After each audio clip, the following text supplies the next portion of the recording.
जनता का उल्टा चश्मा।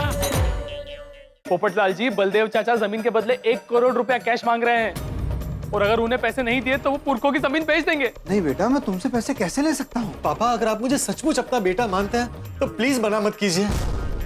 ठीक है बेटा, तुम्हारी जिद और प्यार के सामने मैं हार गया। पापा, हम घर जाकर पैसे और गहने लेकर आते हैं। ठीक है बेटा, मैंने जरूर पिछले जन्म में पुण्य किए होंगे जो तुम्हारे जैसा दामाद मिला है। पुण्य तो मैंने किए हैं जो मुझे सपना जैसी जीवन संगिनी मिली है। अच्छा पापा, वो 35 लाख का इंतजाम हो जाएगा ना? हाँ हाँ, मेरे एक दोस्त दिनेश का फोन आने वाला है। भगवान की कृपा रही तो काम हो जाना चाहिए। ओके पापा, हम चलते हैं। ठीक है बेटा।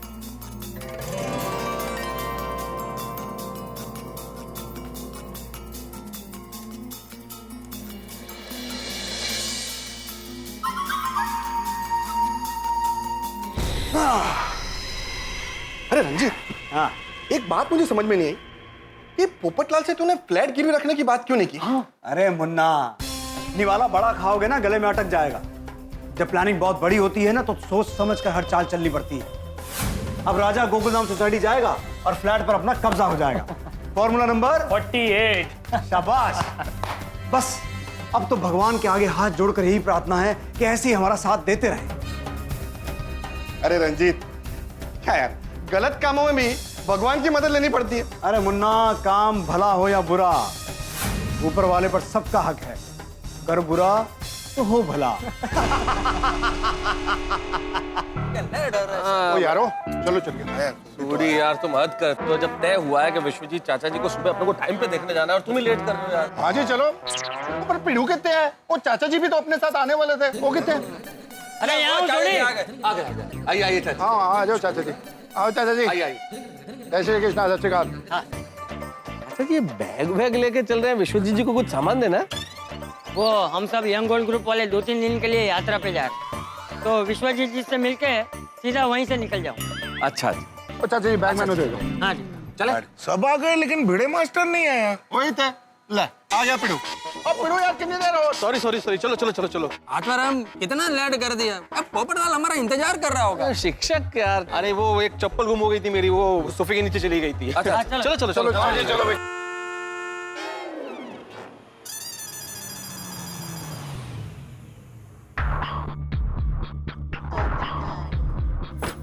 अरे पोपटलाल तो यहाँ आ गया।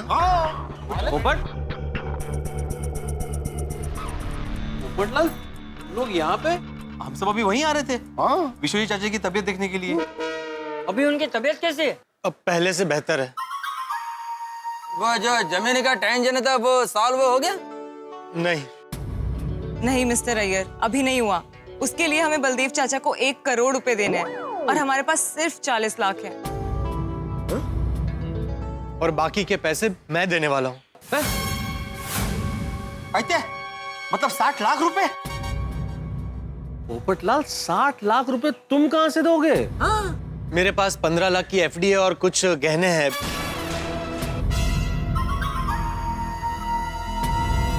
अच्छा पोपट बेटा, जरा 1 मिनट ध्यान।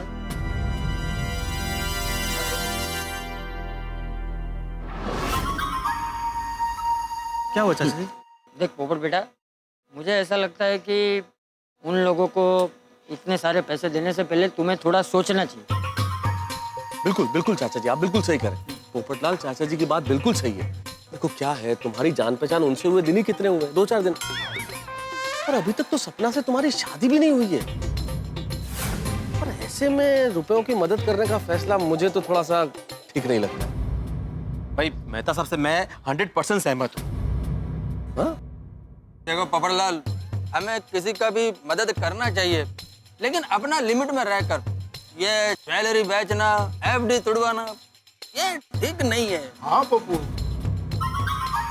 सही बात है पोपटलाल, तुम ऐसा करो, सपना से थोड़ा वक्त मांग लो, फिर हम सोचते हैं कि क्या करना है। कोई ना कोई रास्ता निकल आएगा। अरे वक्त ही तो नहीं है उनके पास। बलदेव चाचा को आज ही पैसे चाहिए। फिर भी तुझे नहीं लगता कि तू थोड़ी जल्दबाजी कर रहा है? देखो इतना मतलब देखो पोपटलाल, इतना जल्दी किसी पे कैसे ट्रस्ट किया जा सकता है? अरे अय्यर भाई, उन्होंने मुझ पर भरोसा करके अपनी बेटी का हाथ मुझे दे दिया। और अब ट्रस्ट की बात कर रहे हैं। और अगर मैं उनकी मदद नहीं करूंगा तो इस अनजान शहर में वो किससे मदद मांगने जाएंगे? पर पापा मुझे अपने बेटे की तरह मानते हैं। सगाई में उन्होंने मुझे 45 लाख की गाड़ी दी है। अपनी वसीयत में उन्होंने मेरा नाम डाल दिया। आप सब इस बात के गवाह है ना? और उनको पैसों की मदद करने का फैसला मेरा है चाचा जी। उन्होंने पैसे नहीं मांगे, वो तो मना कर रहे थे। मैंने कसम दी तब जाकर माने। और हफ्ते भर की तो बात है, जैसे ही अमेरिका से पैसे आ जाएंगे वो मुझे सारे पैसे लौटा देंगे। और अगर इस वक्त मैंने उनकी मदद नहीं की और कुछ हो गया तो मैं जिंदगी भर के लिए अपने आप को माफ नहीं कर पाऊंगा। माना कि ये सब शादी से पहले हुआ, अगर ये सब शादी के बाद हुआ होता तो क्या मैं उनकी मदद नहीं करता?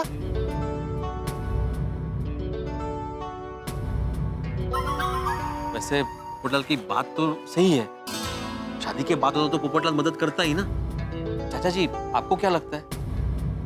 मुझे भी लगता है कि पोपट सही कह रहा है।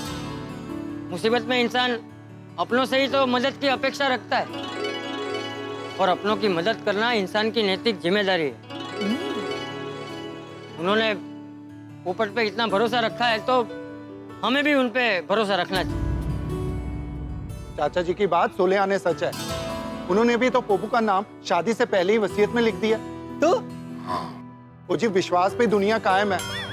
पोपू तू सही जा रहा है।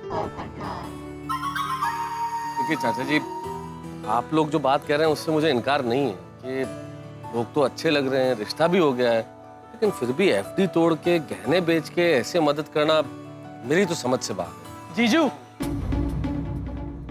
राजा, पापा की तबीयत कैसी है? ठीक तो है ना? अब ठीक है। जीजू, मुझे कुछ पेपर्स पर आपके साइन चाहिए। साइन किस लिए? वो पापा ने अपनी वसीयत बनाई है ना, तो उसमें कुछ जगह पर आपके साइन चाहिए। राजा, तुझे नहीं पता तू कितने सही वक्त पर आया है। शायद हम जीतीबाजी हारने वाले थे। इस वक्त?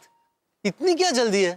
दरअसल बलदेव चाचा ने जो किया उसके बाद पिताजी काफी हर्ट हो गए हैं, इसलिए उन्होंने कहा है कि उनके जीते जी वसीयत का फैसला हो जाए, ताकि बाद में कोई झगड़ा ना हो। कर लीजिए ना साइन, पापा की एक टेंशन दूर हो जाएगी। लाओ, कहाँ साइन करना है?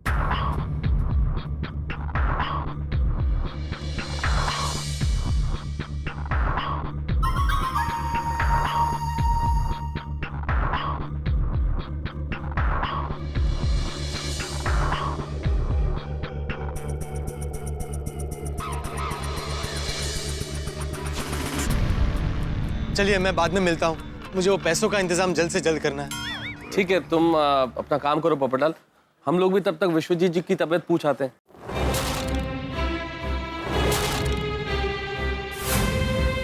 नहीं नहीं नहीं नहीं, उसकी कोई जरूरत नहीं है। पिताजी की तबीयत अब काफी ठीक है। जीजू, वो पैसों के लिए बलदेव चाचा का फोन आया था, तो हाँ हाँ, वो गहने घर पर ही है, तुम उसे लेकर जाओ और मैं वो एफडी तुड़वा कर बैंक से पैसे निकलवा लेता हूँ। एक मिनट पोपटलाल, पैसे का मामला इसलिए जरा संभल के। सोडी, तुम एक काम करो ना, तुम जरा पोपटलाल के साथ बैंक चले जाओ। हाँ ओके मैं साहब। पोपटलाल, सोडी तुम्हारे साथ बैंक चलेगा। हाँ ठीक है। और हाँ सपना बेटा, तुम्हें और किसी चीज की भी जरूरत हो तो हमें बताना।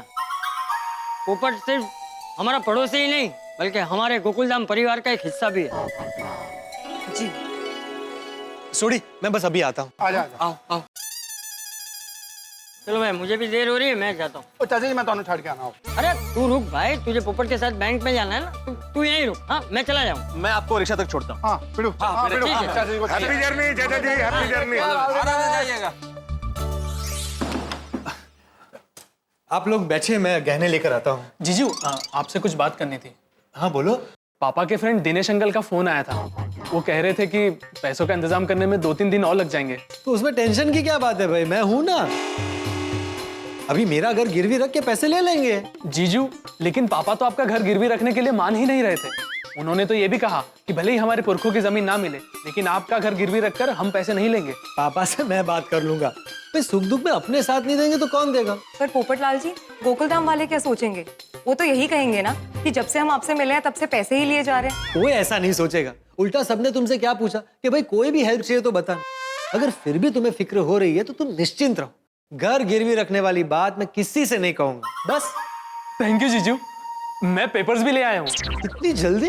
अब वो पापा के पहचान के वकील है ना, इसलिए काम जल्दी हो गया, वरना आज काम नहीं होता। पेपर्स जरा जल्दी पढ़ना, वो धनजी भाई ने 1 घंटे में आने को कहा है। अरे भाई इसमें पढ़ने जैसा क्या है, तुमने चेक किया है ना? हाँ तो फिर तुमने पढ़ा मैंने पढ़ा एक ही बात है ना। लाओ मैं साइन कर देता हूँ, पेन निकालो, लाओ दो। ये कहाँ साइन करना है? ये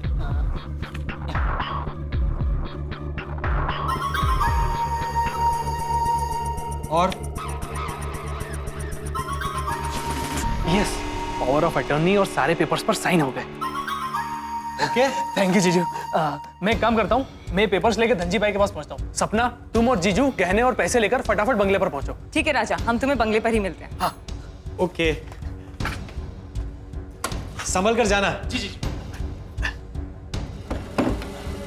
तुम रुको, मैं गहने लेकर आता हूँ। जी।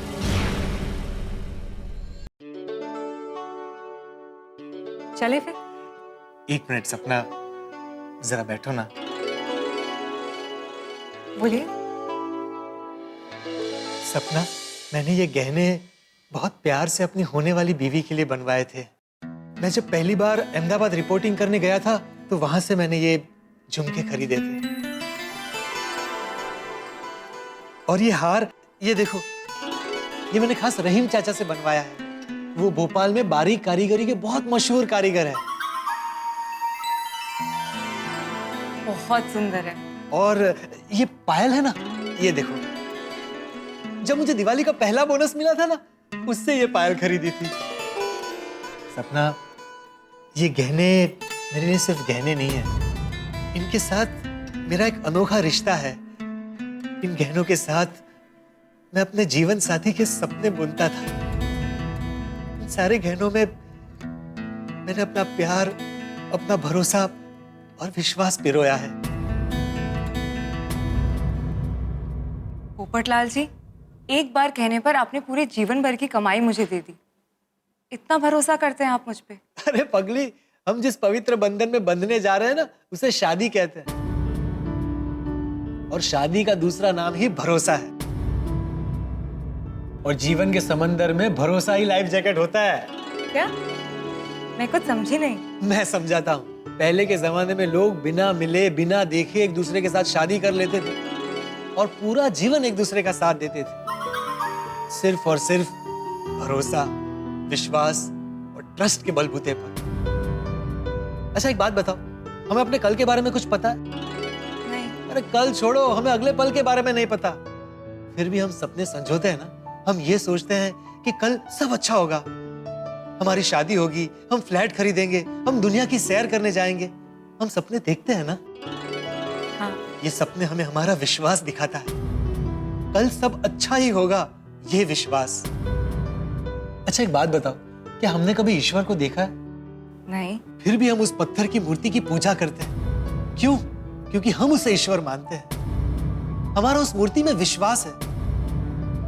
मेरे लिए ईश्वर विश्वास है और विश्वास ही ईश्वर है। जहां विश्वास होता है वही प्यार होता है।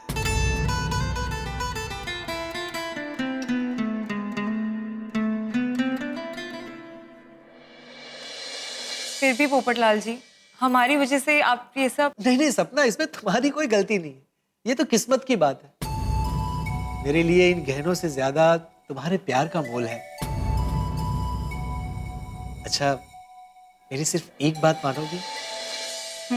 सिर्फ एक बार इन सारे गहनों को पहनकर मुझे बताओगी? मैं तुम्हारी इन गहनों के साथ एक तस्वीर खींचना चाहता हूं। मैंने सपना देखा था कि मेरी पत्नी इन सारे गहनों को पहने। सिर्फ एक बार तुम इन गहनों को पहन लो, तो फिर मुझे जिंदगी भर भी ये गहने नहीं मिलेंगे तो मुझे कोई अफसोस नहीं होगा। सिर्फ एक बार पहन लो मेरी खातिर। ठीक है।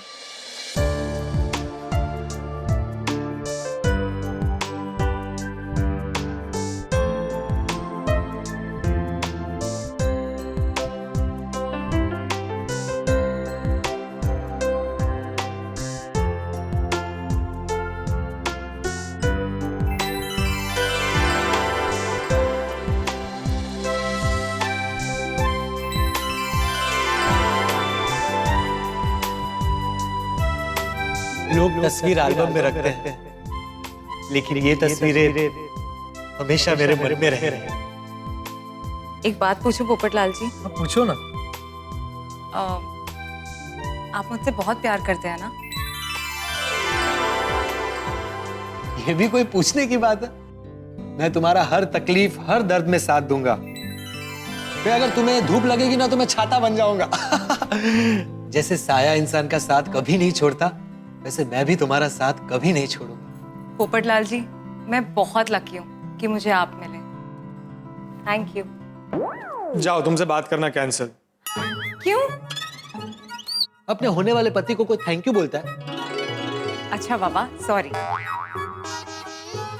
फिर से बात करना कैंसिल। अरे अब क्या हो गया? अपने होने वाले पति को कोई सॉरी बोलता है? ओके बाबा, no sorry, no thank you. Okay?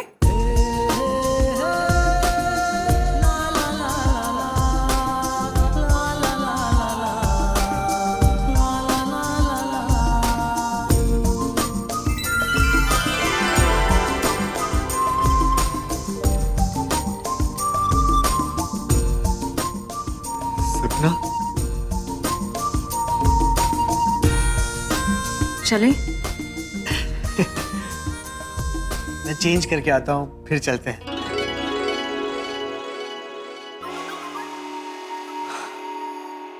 हाँ, मेरी बिल्लो रानी एकदम चमक गई।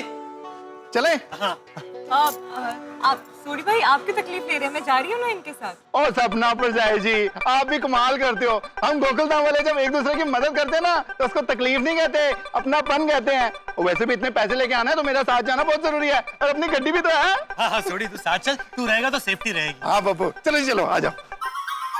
लेकिन अगर तुम साथ आओगे तो हमारी सेफ्टी का क्या होगा? हेलो सपना बेटी, बैंक पहुंच गई? नहीं पापा, अभी गोकुलधाम से निकले ही हैं, पर आप फिक्र मत कीजिए, सोडी भाई भी हमारे साथ हैं। ओ, सोडी साथ में है? मिंटी, इन भोले लोगों से सावधान रहना। वो कहावत याद है ना, नादान की दोस्ती जी का जंजाल। जी पापा। सपना, पापा को बोलो आराम करे, हम पैसे लेकर बस पहुंच ही रहे हैं। आपके होने वाले दामाद बोल रहे हैं कि आराम करिए। हाँ, आराम की जिंदगी के लिए तो ये सब कर रहे हैं। कर बुरा तो हो भला। जी पापा, अब मैं फोन रखती हूँ। हाँ ठीक है मिंटी, ध्यान रखना कुछ भी गड़बड़ ना हो। जी। मेरे होने वाले दामाद ने मुझे आराम करने के लिए कहा है। धनजी भाई, जैसा आपने कहा था ठीक वैसे ही पेपर्स रेडी करवा के लाया हूँ। प्याज की कसम, कौन सी सोसाइटी का फ्लैट है? पाउडर गली वाली गोकुलधाम सोसाइटी। रमेश भाई, पेपर्स चेक कर लो, सब बराबर है ना? जी सेठ जी। पूरी इंक्वायरी कर लेना। हाँ। ब्याज की कसम, एक बात बताओ, मकान मालिक को पता तो है ना कि तुम उसके घर के कागजात मेरे पास रख रहे हो, उसके घर का कब्जा मुझे देकर मुझसे पैसे ले रहे हो? आप भी कैसी बातें कर रहे हैं? ये फ्लैट तो मेरे जीजू का है, सारे पेपर्स पर साइन भी किए हुए हैं और पावर ऑफ अटर्नी पे भी साइन किया हुआ है, जो फाइल के साथ अटैच्ड है। अरे रमेश भाई, कितनी बार बधु बराबर है ना भाई? सेठ जी आप चिंता मत करो, मैंने पेपर चेक कर लिए हैं, पेपर एकदम ओरिजिनल हैं, पावर ऑफ अटर्नी और पोजीशन लेटर दोनों एकदम सही हैं। ठीक है, लीजिए। हाँ देखिए, मुझे 35 लाख रुपए की जरूरत है, अगर आप मुझे जल्दी दे सकते हैं तो ठीक है, नहीं तो मैं सेठ अमीरचंद के पास जाता हूँ। सेठ जी, जगह एकदम मौके की है और कागज भी ओरिजिनल हैं, और जहां तक रही पैसा वसूलने की बात, वो वसूलना तो हमें आता ही है। राजा भाई, आपको पूरे पैसे अभी के अभी मिल जाएंगे, लेकिन ये पूरे कागजात, power of attorney, position letter सब मेरे पास है। हाँ? और आज की तारीख से ही मैं वो फ्लैट पर कब्जा कर लूंगा। ठीक है, मुझे सिर्फ पैसों में इंटरेस्ट है, बाकी पोपटलाल के फ्लैट का तुमको जो करना है वो करो। ये लीजिए सेठ जी। हाँ राजा भाई, ये है पूरे 35 लाख रुपए।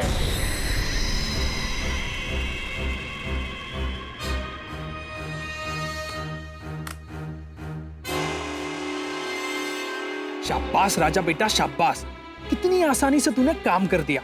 अब बाहर जाकर मिंटी से बात कर लेता हूँ कि वो कहाँ पहुंची, उसके हाथ में पैसे आए या नहीं। हे ईश्वर, पोपटलाल को बचा लो ईश्वर। आप तो जानते हैं पोपटलाल नादान है। देखिए ना, नादानी में दस्तखत कर दिए घर के कागजों पे। आपने भी देखा ना, घर के कागजों पे पोपटलाल ने दस्तखत कर दिया और पूरी तरह फंस चुका है। हम लोगों की अगर जरा से पैसे कहीं खो जाए, कोई चेन अंगूठी, कोई छोटी सी चीज खो जाए तो हम कितने परेशान हो जाते हैं। और ये पोपटलाल को तो पैसे, गहने, मकान सब कुछ खोने वाले हैं। क्या होगा पोपटलाल का जब उसे ये पता चलेगा कि उस पे ये मुसीबत आने वाली? क्या होगा उसका जब उसे ये पता चलेगा कि सपना ने उसके साथ धोखा किया है? यकीन मानिए, लोगों पे बिजली गिरती है, पोपटलाल के सिर पे तो आसमान गिरने वाला है। क्या होगा ये तो आपको कल ही के एपिसोड में पता चलेगा, लेकिन तब तक आप भगवान के लिए आप भी ईश्वर से प्रार्थना कीजिए कि पोपटलाल बच जाए, उसके साथ ये ना हो। क्या होगा क्या नहीं होगा ये जानने के लिए आपको देखना होगा मेरे साथ तारक मेहता का उल्टा चश्मा। देखते रहिए, हंसते रहिए। मेरे एक पहचान के साहूकार है धनजी भाई, उनका मुझे फोन आया था। उनके पास पोपटलाल ने उसका घर गिरवी रखा है और 35 लाख रुपए लिए। क्या मेहता साहब, टेंशन वाली कोई बात नहीं है। घर गिरवी रखना टेंशन की बात नहीं है क्या? पर अरे मेहता साहब, सारे पैसे और गहने मेरे पास ही है। और अभी थोड़ी देर में हम सब वहाँ गोकुलधाम पहुँच रहे, तो आपको सारी बातें डिटेल में समझाता हूँ। क्या हुआ पापा? क्या हुआ पापा? टेंशन की वजह से बीपी ऊपर नीचे नॉर्मली होते रहता है। मैं इस हालत में आपको छोड़कर कहीं नहीं जाऊंगी। मैं भी आपके साथ रहूंगा, मैं कहीं नहीं जाऊंगा। सुनी, तू जा। पोपटलाल जी, ये जमीन मेरे पापा का सपना है। ओके, मैं जाता हूँ। ओके, अगर आपको सबसे पहले तारक मेहता का उल्टा चश्मा का अपडेट चाहिए, लाइक, शेयर एंड सब्सक्राइब करना मत भूलना।